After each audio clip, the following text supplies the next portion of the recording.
Okay.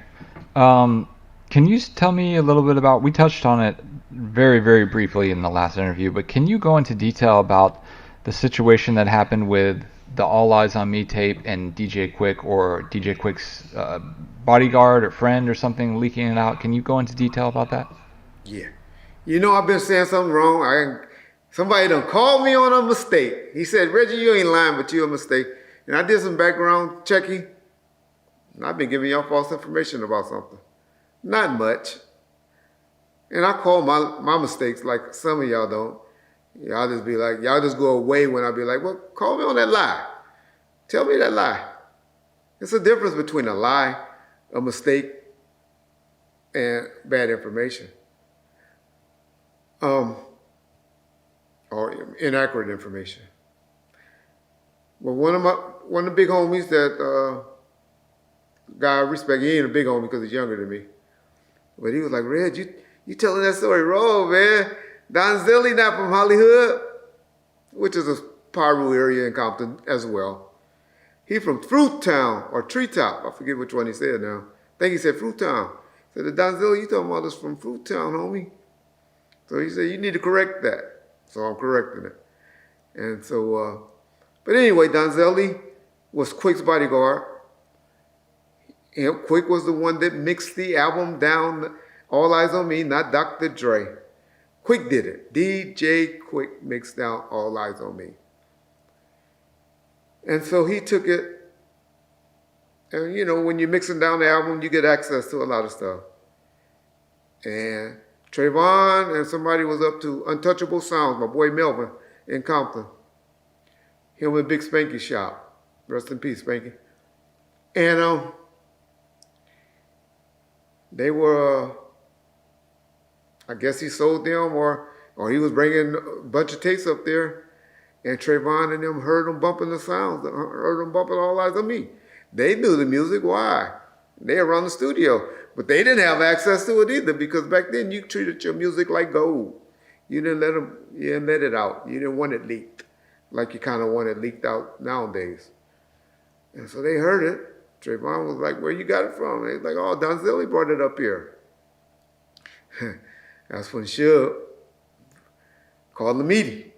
And this was a homie meeting, homeboy meeting, not no artist meeting or anything like that. The only artist probably was in there was Quik. If Quik was in there, I'm not even 100% sure that Quik was in there. But I know the homies that y'all know, Heron, not Heron, I'm sorry. Heron wasn't even in there. Trey,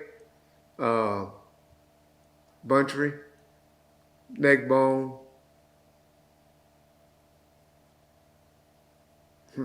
To be honest, I think that was about it. Suge, Donzelli. Oh, Rock, of course. They were all in the office. Probably G, because G was still around. They were all in the office. And so Suge was like, Donzelli, man, you out of pocket, man. You wrong. You faulty for doing that, man. You know, but what's one thing about Pyrus and Bloods back then? They wasn't in all that shooting each other and all of that. They usually worked stuff out among each other. And he was like, man, you got to take a favor with one of the homies. You got to pick one of the homies. And Donzelli was looking around, sizing up everybody. Probably was going to call Trey because he was the smallest. That's the only reason I'm saying that. And because Rock was small in height. That nigga probably had some 20s on. I ain't going to say 22s because that was neck bone. And they only had the 22s. But Rock probably had some 20s, but Rock was a big knock. He was Rock. He was knocked up. And he was like, fuck that shit. I'll take the fade, homie. And bombed on Donzelli. And then, you know, it went there.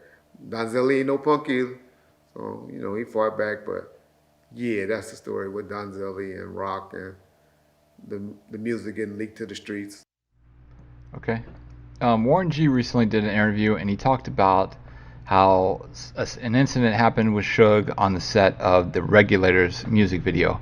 I know that was maybe a little bit before your time, but I didn't know if you knew about this or had any insight as to what he's talking about. Yeah, I don't know about it. I don't know about it.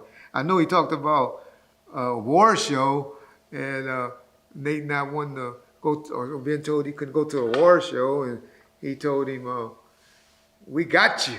I got 12 niggas with you and all of that." Well, where were those 12 niggas at when they took your chain, Warren G? What were those 12 niggas at then? Man, I love how all of these dudes now have gotten a little older, and now they got balls between their legs when they didn't have balls between their legs back in the day. Um, it's funny to me when the when the mouse away, the cats when the cat's away, the mouse will play. All these mouses are playing now and talking because the cat is away, is locked up.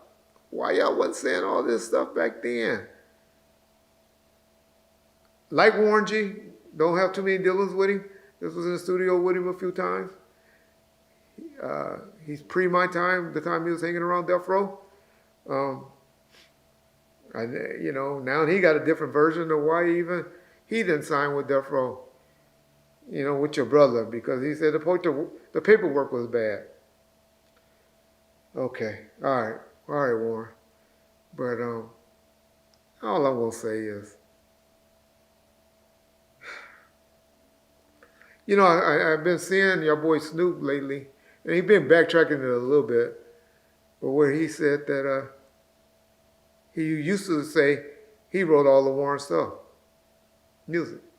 Now they kind of backtracked that after Warren kind of called him on it, and then they go to the Laker game and hanging out each other to show everybody that they cool and stuff.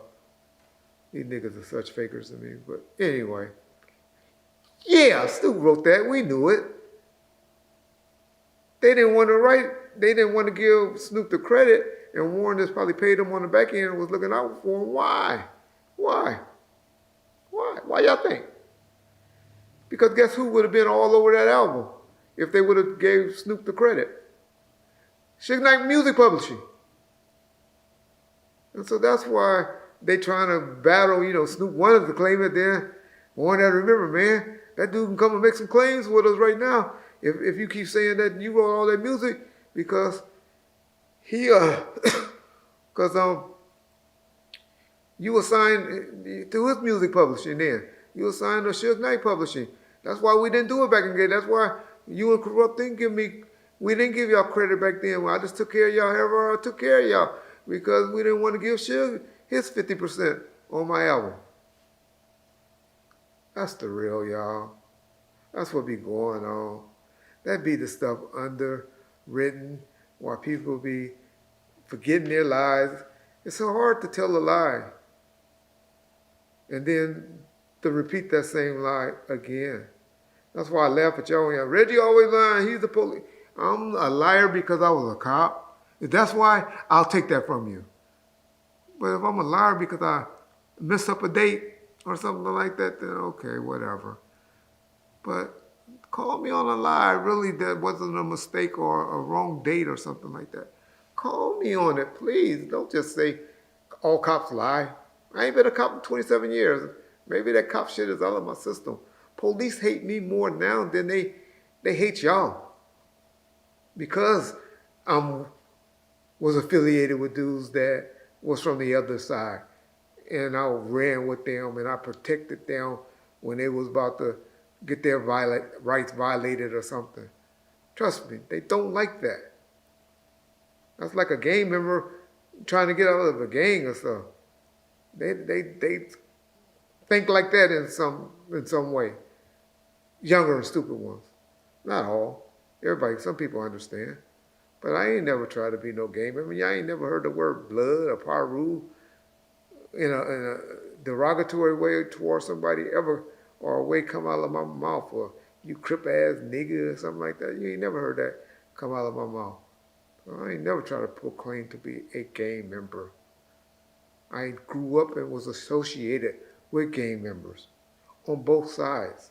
I got indicted with a bunch of Crips. Mexicans live next door to my grandmother that would come and kill you right now for me if I asked, if I needed that. I'm cool with people that I'm cool with. People that hates me.